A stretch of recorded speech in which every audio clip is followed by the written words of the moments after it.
உத்திரமேரூர் பேருந்து நிலைய பிரதான சாலையினை தனியார் பேக்கரி நிறுவனம் உடைத்து சேதம். சட்ட நடவடிக்கை எடுக்காமல் தூங்கி வழியும் சிறப்பு நிலை பேரூராட்சி நிர்வாகம். காஞ்சிபுரம் மாவட்டம் உத்திரமேரூர் ராஜகோபால் பேருந்து நிலையத்தினுள் தனியார் ஸ்வீட் பேக்கரி கடை செயல்பட்டு வருகிறது.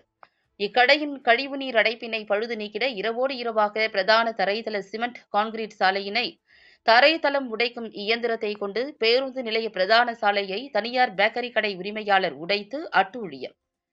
பேருந்து நிலைய பிரதான சாலை என்பதால் போக்குவரத்துக்கும் பாதசாரிகளுக்கும் இடையூறாக சிமெண்ட் தரைத்தளங்கள் பெயர்ந்து காணப்படுகின்றன.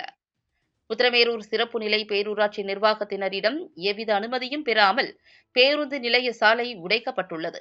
இதுகுறித்து அருகில் உள்ள வியாபாரிகள், அப்பகுதி மக்கள் பேரூராட்சி நிர்வாகத்திடம் தகவல் தெரிவித்துள்ளனர்.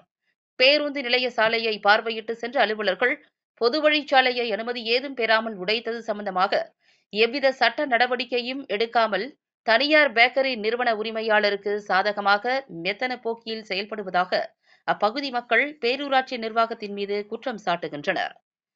எனவே மாவட்ட பேரூராட்சிகள் இயக்குநர் இப்பேருந்து பிரதான சாலையினை பார்வையிட்டு சாலையை உடைத்து சேதப்படுத்திய பேக்கரி கடை உரிமையாளர் மீது பேரூராட்சிகள் சிறப்பு சட்ட விதிகளின்படி நடவடிக்கை எடுத்து கடுமையான அபராதம் விதித்திட கோரிக்கை விடுத்துள்ளனர்.